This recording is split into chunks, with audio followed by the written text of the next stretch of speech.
Olá, boa noite a todos. Sejam bem-vindos a mais uma aula do nosso projeto Escola Segura. Projeto realizado pela Liga Acadêmica de Medicina de Urgência e Emergência do curso de Medicina na Universidade Federal do Mato Grosso do Sul, a UFMS, campus de Três Lagoas. Hoje nós vamos conversar um pouco sobre ferimentos, queimaduras e choque elétrico. Antes de começar a falar propriamente sobre o conteúdo, eu gostaria de me apresentar. Eu sou o Renê, meu nome é Renê Otto, sou acadêmico de medicina, estou no terceiro ano, sou diretor de ensino da LAMUI, e eu deixei aqui o meu e-mail para quaisquer dúvidas que os senhores tiverem, poder entrar em contato comigo. Estou disponível para ajudar no que eu puder a construir conhecimento. Gostaria de dizer também que o momento de errar é agora e que não existe dúvida boba, tá? É um prazer para mim estar podendo participar desse curso. E gostaria de dizer também que vocês vão receber muitas informações ao longo do curso. Então, a gente consegue consolidar o conhecimento discutindo, perguntando e vendo as mais diferentes áreas possíveis. Tá? Eu me sinto muito honrado em poder estar fazendo parte desse projeto e contribuir um pouco com o meu conhecimento com os senhores que são profissionais da área da educação. Bom, a gente vai conversar agora um pouquinho sobre os ferimentos e sangramentos. Os sangramentos são, as consequências de muitos ferimentos. Os ferimentos são lesões que promovem rompimento da pele ou camadas mais profundas, como os músculos, vasos sanguíneos e outros órgãos internos. E os sangramentos, como eu já disse, são consequência desses ferimentos. Aqui a gente tem dois exemplos. De um ferimento, desse machucado, desse ralado, provavelmente essa criança se machucou brincando, e de um ferimento diferente aqui. Ambos são ferimentos abertos, só que a gente consegue ver que esse é um ferimento mais sério, aqui no queixo, um cortezinho superficial, e esse é um ferimento mais comum. Ambos desses ferimentos são bem corriqueiros e estão bastante presentes no cotidiano de quem lida com criança. Muito bem. Algo que é muito importante quando a gente vai manejar, identificar e cuidar do ferimento, os senhores, enquanto profissionais de educação, que lidam com criança e precisam se atentar, são que nós temos diferentes tipos de sangramentos. As artérias são vasos do nosso corpo que têm uma característica de quando elas são lesadas, num ferimento onde tem acometimento de artéria, de ter o sangue esguichando, como aqui mostra na figura, ó. O sangue jorrando ou pulsando, sempre mais esguicho, algo mais aparente, e um sangue de coloração um vermelho mais vivo, um vermelho mais forte, marcante. Já as veias, que também são vasos sanguíneos do nosso corpo, quando são acometidas nos ferimentos, a gente vai poder ver, como aqui na imagem, ó, um escorrimento, um sangramento diferente. Ele não esguicha tanto como numa artéria, por exemplo. O fluxo é mais constante. E a cor do sangue é um vermelho mais escuro. E nós temos também os vasos sanguíneos, chamados de capilares. São os vasos que estão mais na superfície, mais próximo da pele, não são tão profundos no nosso corpo, e eles têm um fluxo lento e estável. Ou seja, ele não esguicha igual uma artéria, não jorra numa constância de uma frequência considerável igual uma veia, mas ele ainda assim exterioriza sangue, num fluxo mais estável e lento. E o sangue é de uma cor mais vermelho médio, a gente pode chamar assim. O que é importante, enquanto senhores profissionais de saúde, saberem na hora de socorrer um machucado que vai gerar o sangramento. Não é ideal a gente aplicar pomada antes mesmo de levar essa criança para o pronto-socorro, para o OBS, porque até mesmo se você aplica a pomada no ferimento de artéria como esse, a pomada não vai nem ficar, porque o sangue mesmo não vai permitir que ela fique parada, vai jogar ele para fora. Ou jogar açúcar, pó de café, terra, leite, ou algo dessa natureza.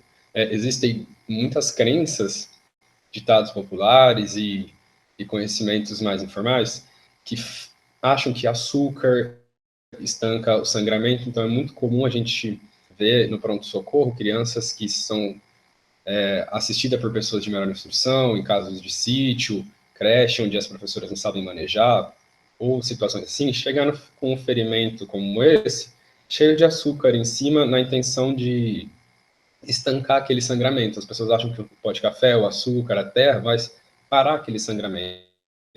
Enquanto, na verdade, às vezes aquele sangramento vai continuar, e vai sujar, contaminar o ferimento. Então, quando chega para a gente lá no pronto-socorro com essas substâncias, mais atrapalha do que ajuda, porque além de não parar o sangramento, depois a gente vai ter que limpar todo esse ferimento, ver se não tem resíduo, então vai acabar mais agitando a criança, causando mais dor. Então, nós recomendamos para que não faça esse tipo de procedimento.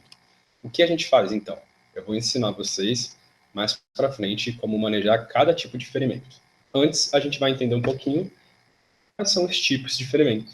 A gente consegue dividir os ferimentos em abertos, os ferimentos abertos, e os ferimentos fechados. Nos ferimentos abertos, eles podem ser considerados superficiais ou profundos.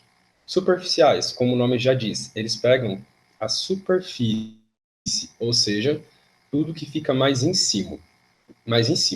Aquilo que eu mostrei para vocês, aquelas fotos no começo do slide, por exemplo, do corte no queixo da criança, é um ferimento superficial. Não, a gente não consegue visualizar nenhuma estrutura mais profunda, como um osso, como um músculo, como um vaso de grande calibre. E já os ferimentos profundos são aqueles ferimentos que, como o nome diz, vão até camadas mais profundas, que a gente consegue visualizar osso, por exemplo, músculo, grandes sangramentos, grandes vasos são lesados. Um exemplo de um ferimento aberto profundo seria, por exemplo, um corte penetrante com lápis. Dentro de uma briga com duas crianças, uma pega o lápis e penetra na mão da outra, de maneira que o lápis atravesse a mão daquela criança. Isso vai gerar um sangramento maior, a gente vai conseguir visualizar algumas estruturas maiores, como músculo, osso, tendão, enquanto o superficial, como aquele nosso exemplo já discutido, o queixo da criança cortado de maneira superficial. Já os ferimentos fechados são aqueles ferimentos que a gente não vai conseguir visualizar nenhuma exteriorização, por exemplo, de sangue. Ou seja, a gente vai conseguir ver o sangramento, só que de uma forma diferente, através de hematoma, da mudança de coloração da pele, a pele fica roxa, avermelhada. Eu vou trazer umas imagens para a gente conseguir visualizar melhor.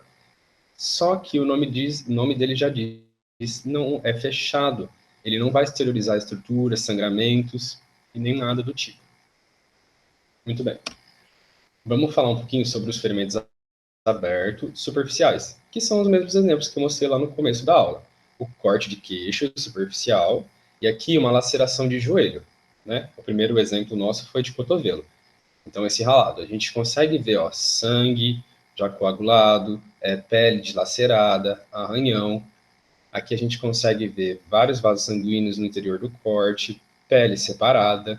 Então, são tudo estruturas superficiais, né? Então, o ferimento aberto é onde a gente consegue visualizar um sangramento, laceração, corte ou estrutura do corpo. Lembrando que o superficial não atinge estruturas tão profundas. É isso que difere o superficial do profundo. O que fazer, então, num caso de ferimento aberto superficial? Bom, essas pequenas lesões, elas podem começar a receber o cuidado no local da ocorrência. O que isso significa?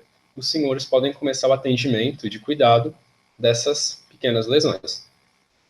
O que a gente pode fazer? Lavar as mãos e calçar luvas, né, para sua proteção. Tudo que for mexer com ferimento tem que ser bem limpo e esterilizado. Então, os senhores vão lavar as mãos com água e sabão, calçar uma luva e realizar a limpeza imediata com água corrente e sabão. Água corrente e o sabão, o sabonete. Não precisa de nada mais do que isso, como a gente já comentou, leite, água sanitária e nenhuma outra substância. A água e sabão é o ideal. A gente vai comprimir aquele local das feridas com gases limpas, né, as lesões, para estancar o sangramento, que não vai ser um sangramento tão grande, e encaminhar para a UBS ou pronto-socorro para ver se é necessário fazer uma sutura, que é o popular ponto, né, para ver se vai precisar dar ponto, e ir lá receber os cuidados de curativo e etc. O que não se deve fazer? Como a gente já comentou, a questão de pó de café, açúcar, terra, também não se deve aplicar fitas, fita adesiva, fita durex, adesivo no intuito de ponto falso, esse tipo de coisa, porque, né, não ajuda a situação, mas atrapalha e pode infectar também o ferimento. E uma coisa que é muito importante é não ameaçar a criança em caso de comportamento de medo. Uma criança que sofre uma lesão dessa, ela vai começar a chorar, ela vai sentir medo, ela não vai ser uma criança muito fácil de conversar ou deixar você ver, manusear aquele ferimento por causa de dor, de medo, né?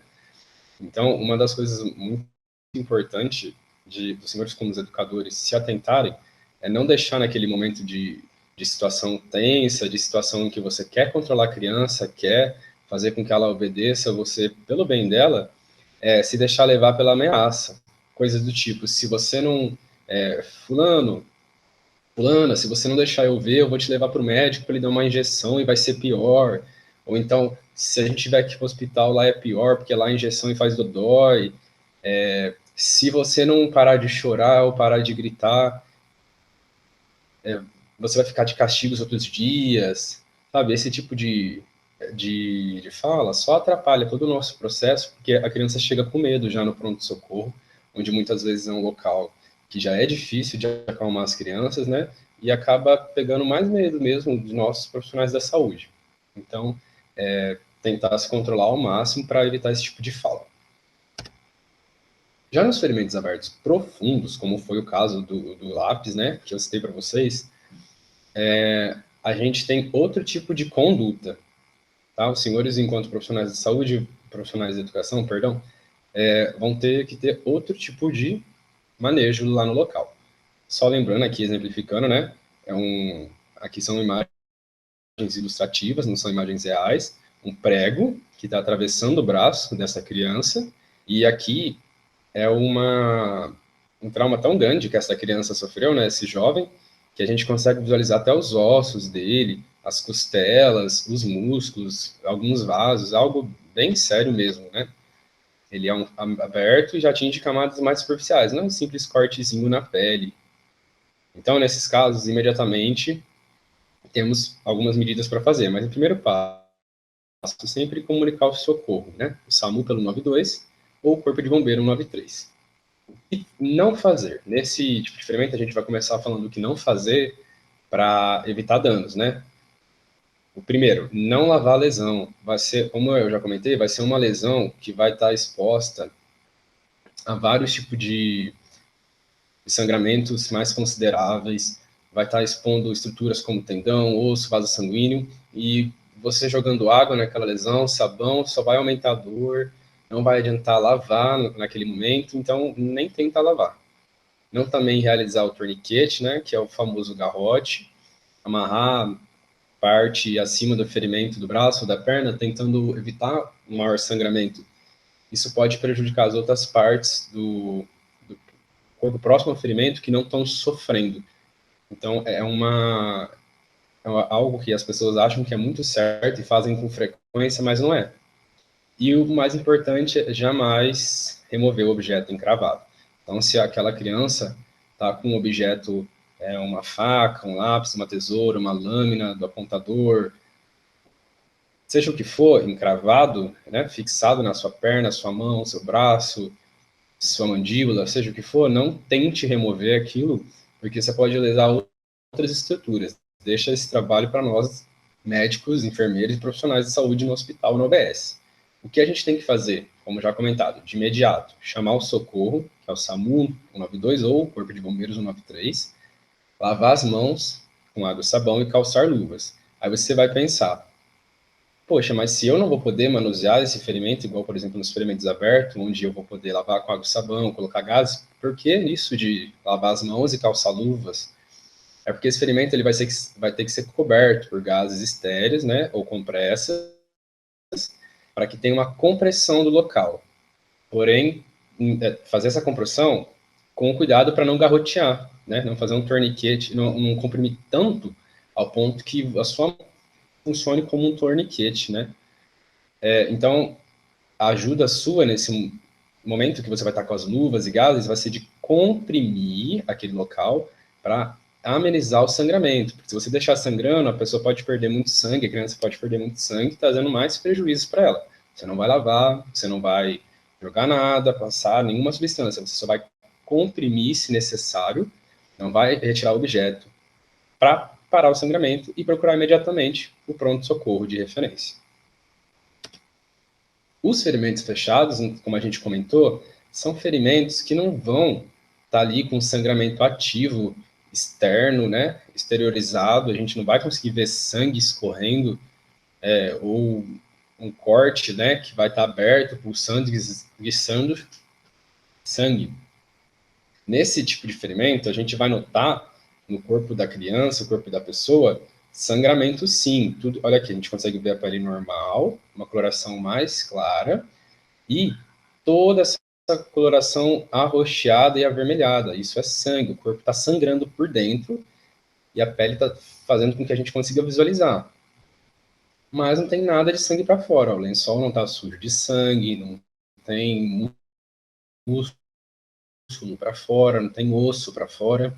Igualmente aqui nesse segunda figura, ó.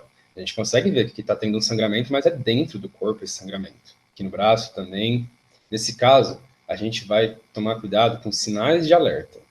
O que são os sinais de alerta? São essas equimoses ou hematoma no tórax da pessoa, né, na região do peito, no abdômen, que é a região da barriga, ou no quadril, que é a região da bacia, popularmente conhecida. O que são equimoses ou hematoma? É essa roxidão em superfície corporal. A equimose é somente a roxidão do tecido corporal. Ó, a gente consegue ver tudo isso roxo. O hematoma é quando, além de uma roxidão, a gente consegue ver uma elevação. Tá vendo? Aqui a pele está contínua, mas aqui ela tem uma pequena elevação, por acúmulo de sangue também. Então, hematoma e equimose. Mas é só prestar atenção na coloração. Esse roxidão já pode ser sugestivo de uma hemorragia interna, né? Um sangramento interno dentro do corpo, que é um quadro bem preocupante.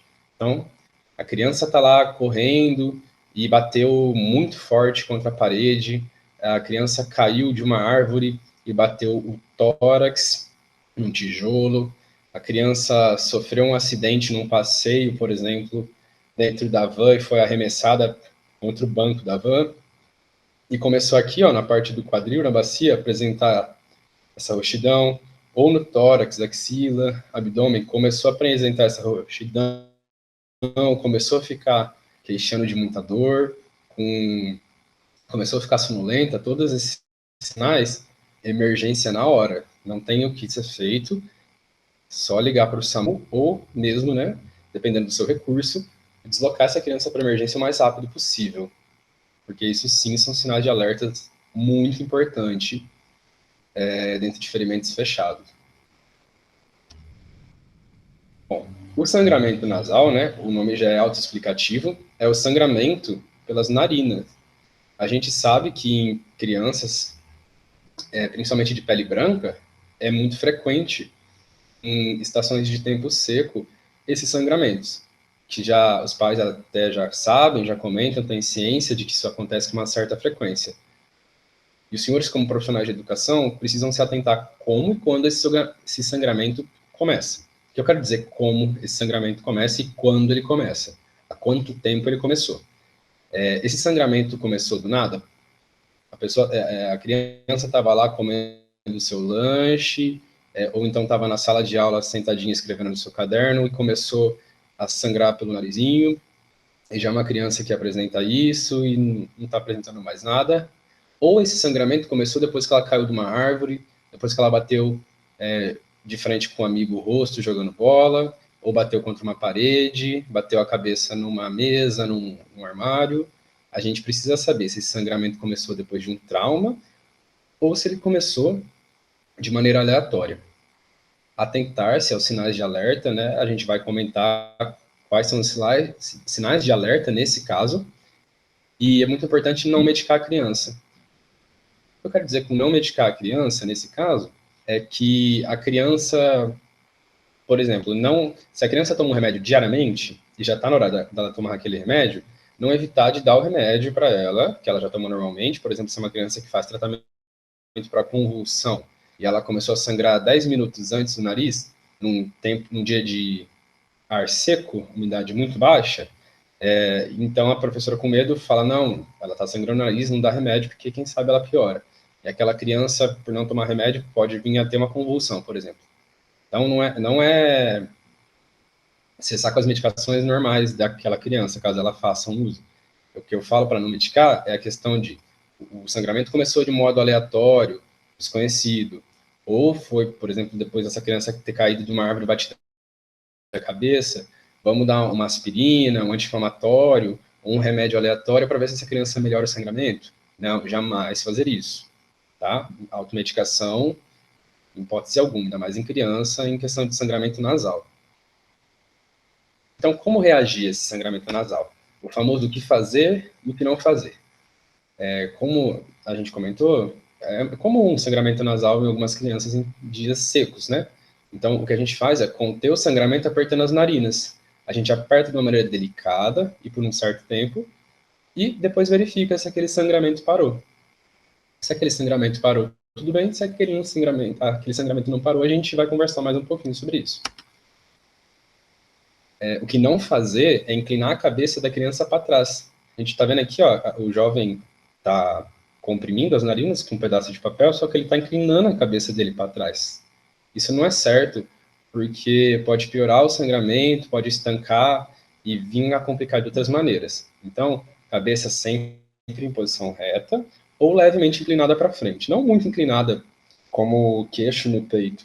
Só inclinada para frente ou em posição reta, mas nunca para trás. E verificar se o sangramento não começou depois de um início de sangramento no ouvido, nos olhos, se aquela criança está sonolenta, ou vem mesmo, por exemplo, a desmaiar. Bom, em síntese do sangramento nasal, é o que a gente já comentou. Como o sangramento se iniciou de maneira aleatória, e é uma criança que já tem um histórico de fazer isso, ou após um trauma, após uma situação específica. O sangramento começou. O que fazer? Incline a cabeça da criança levemente para frente, contém o sangramento nas narinas e verifique se aquele sangramento para depois de um tempo. O que não fazer, independente da situação, inclinar a cabeça da criança para trás, ou do jovem, adulto, seja quem for. Não incline a cabeça para trás. Aquela criança apresentou sinais de alerta, encaminhar para a urgência, para emergência, o pronto-socorro mais próximo, o mais rápido possível. E o que são esses sinais de alerta? A gente já falou até um pouquinho deles, né? O sangramento no ouvido, o sangramento nos olhos, ocular, né? Até em situações mais extremas. A sonolência não é a criança tá cansadinha, tá com sono. Ela parar de te responder por não estar conseguindo mesmo e ficar naquele aspecto mais molinho. A criança parar de responder aos seus chamados, né? A criança vir a desmaiar ou a vomitar. São todos sinais de alertas, né, que quando acontecem, a gente tem que se preocupar e encaminhar o mais rápido para a emergência. Lembrando, precisa de socorro, não sabe o que fazer, tá sozinho, não tem como, né, socorrer aquela criança, aquela pessoa sozinha, não lembra o que faz, ligue imediatamente para o SAMU, né, pelo telefone 192 ou no Corpo de Bombeiros pelo telefone 193. Além deles mandarem uma viatura o mais rápido possível para socorrer você e aquela vítima, aquela criança ou aquela pessoa, eles vão também poder te orientar por telefone. E era isso que a gente tinha para conversar agora sobre os ferimentos, e eu estou à disposição a qualquer dúvida.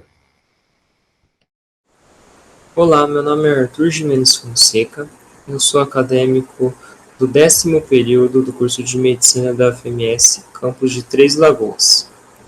Atualmente estou no cargo de tesoureiro da LAMUN. Dando seguimento, então, ao projeto Escola Segura, hoje a gente vai falar sobre o tema queimaduras. Começando pela definição, o que são as queimaduras? As queimaduras são lesões decorrentes de agentes, tais como energia térmica, química ou elétrica, capazes de produzir calor excessivo que danifica os tecidos corporais e acarreta a morte celular.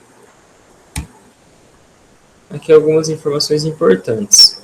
As queimaduras são a segunda maior causa de hospitalização por motivos acidentais em nosso país.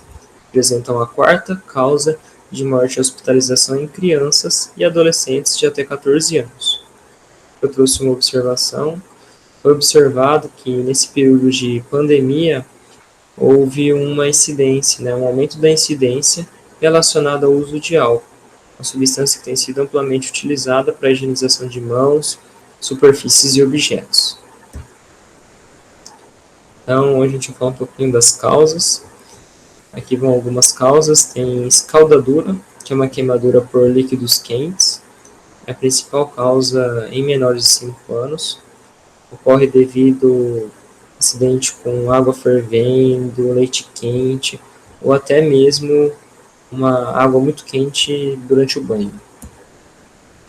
Também tem uma das causas contato com o fogo e objetos quentes. Essas queimaduras por chama são as mais graves, atingem maior extensão e profundidade da pele. O álcool é um importante agente causador.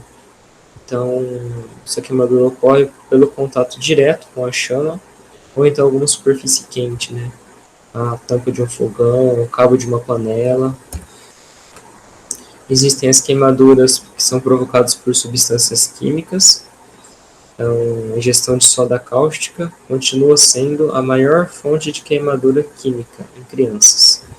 As pequenas pilhas, baterias de relógio e aparelhos eletrônicos também representam perigo por possuir conteúdo corrosivo, né? Além dos produtos de limpeza, que também são produtos com poder corrosivo. Existem as queimaduras por exposição à eletricidade. Os acidentes por fios e aparelhos elétricos acometem mais as crianças menores de 5 anos. Esse assunto a gente vai abordar de uma forma mais aprofundada também numa outra aula. E existem as queimaduras por exposição excessiva ao som. Geralmente são queimaduras mais leves, né, que ocorrem pelo longo tempo de exposição ao sol. Períodos onde o sol está mais quente. Então, a gente vai falar agora das classificações das queimaduras. Então, a queimadura é classificada em primeiro, segundo e terceiro grau. Primeiro grau são queimaduras mais leves, terceiro grau são queimaduras mais graves. Então, queimaduras de primeiro grau, uma queimadura mais superficial, que acomete apenas a epiderme, que é a camada mais superficial da pele. Causa hiperemia, que é vermelhidão, calor e dor local, não forma bolha. A resolução é espontânea, sem deixar cicatriz. Queimaduras de segundo grau, são queimaduras que acometem a derme, que é um plano mais profundo da pele. Ocorre a formação de bolhas, a dor e a vermelhidão são mais intensas. As superfícies têm tendência à cicatrização em 21 dias, e as profundas podem deixar marcas e cicatrizes. Queimaduras de terceiro grau, ela acomete toda a derme, então acaba pegando até planos mais profundos. A pele ela fica com um aspecto mais marmóreo, escurecida, seca, inelástica e indolor. As lesões são deformantes e necessitam de enxerto para fazer o reparo e a cicatrização. Aqui eu trouxe 3 imagens. Na primeira tem uma imagem de uma queimadura de primeiro grau. A gente consegue ver a área mais vermelha, né? Provavelmente deve estar com mais dor também nessa região, mas não tem a formação de bolhas. Na segunda imagem a gente consegue ver uma queimadura de segundo grau, onde a área está mais vermelha, né, mais hiperemiada, e a gente consegue observar a formação de uma bolha, né, no braço. Então ela é caracterizada como segundo grau. A terceira imagem é uma queimadura de terceiro grau, então a gente consegue ver esse aspecto mais marmóreo, né, mais escurecido, e uma lesão mais profunda, né, na pele. Então, bem grave esse tipo de queimadura. A gente também pode falar da porcentagem de área corporal, né? Então, quanto maior o grau da queimadura e maior a porcentagem de área cometida, mais grave é. Aqui é legal a gente observar que crianças, né, têm uma maior porcentagem de área corporal quando tem queimadura de face, cabeça e tronco, né? Diferente do adulto, que a cabeça não corresponde a tanta porcentagem de superfície corporal. Então, quanto maior a porcentagem queimada, maior gravidade. E nesses casos de queimadura, o que a gente vai fazer? Primeiramente, né, sempre avalia-se o local, né, se a cena está segura. Então é importante ver se não tem nenhum risco de explosão, não tem fumaça, né, antes de você iniciar o atendimento, antes de você prestar ajuda. Depois você tem que afastar a vítima do agente causador, né? Então, tirar a vítima perto da fonte do calor, ou então tentar apagar o fogo. E logo em seguida chamar ajuda ou pedir, né, para alguém chamar ajuda. No caso, sempre é bom ligar para o SAMU 192 para pedir ajuda. Enquanto isso, é importante sempre resfriar a área que foi queimada. Então, aqui, sempre deve acionar o atendimento médico de imediato. Então, nesses casos de maior gravidade, quando for queimadura de segundo e terceiro grau, se a área queimada for extensa, se a queimadura for por corrente elétrica ou substância química, queimaduras no rosto, couro cabeludo, articulações ou genitais. Então, nessas situações são mais graves. Os primeiros cuidados. Então, de início, se a roupa estiver grudada na área queimada, lave a região até que o tecido possa ser retirado delicadamente sem aumentar a lesão. Se continuar aderido à pele, o tecido pode ser cortado ao redor do ferimento. Remova anéis, pulseiras e colares, pois o edema se desenvolve rapidamente. Então, casos de queimadura, joga bastante água, se tiver tecido, se tiver plástico, alguma coisa aderida, né, na região da lesão. E se tiver anel, pulseira, colar, sempre é bom tirar, porque logo após a queimadura, né, o tecido afetado ele vai inchar. Então, se tiver com anel, pulseira, além de ficar mais difícil de tirar, pode ocorrer um comprometimento da circulação, né. Coloque a área queimada debaixo da água fria e não gelada, ou coloque compressas limpas e frias sobre a queimadura até que a dor desapareça. O resfriamento das lesões com água fria é o melhor tratamento de urgência da queimadura. A água alivia a dor, limpa a lesão, impede o aprofundamento das queimaduras e diminui o edema subsequente. Então, até chegar a ajuda, até chegar ao atendimento médico, é importante tomar essa medida, né? Ir resfriando o local com água fria e corrente. Após resfriar a lesão, envolva a criança com lençol limpo, agasalhos e encaminhe para o atendimento médico. Então, após 10, 15 minutos, resfriando o local, é importante, principalmente se for uma grande porcentagem de superfície corporal cometida, é importante manter a criança agasalhada, né? Manter a criança com uma temperatura boa, sem que ela evolua para uma hipotermia, né? Nas queimaduras extensas, a perda de líquidos é muito grande e a reposição de líquidos e eletrólitos por via venosa é fundamental para a sobrevivência do paciente. Então, nesses casos, a gente vê a importância do atendimento médico, né, de urgência. Aqui, esse slide também é muito relevante.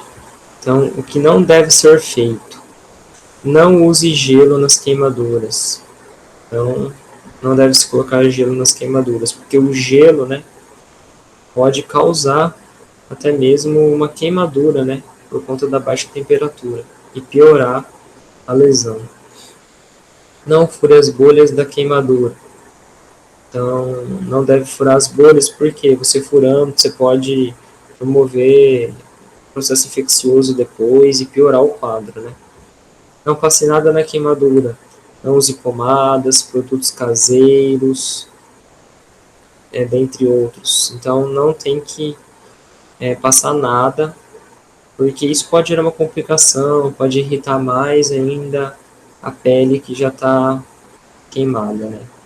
Não passe nenhuma solução alcoólica no local. Então, essas são medidas que não devem ser feitas. Algumas medidas de prevenção. Então, para evitar, né, as queimaduras, são acidentes que conseguem ser prevenidos. Então, não deixar copos, panelas com líquidos quentes próximos de bebês.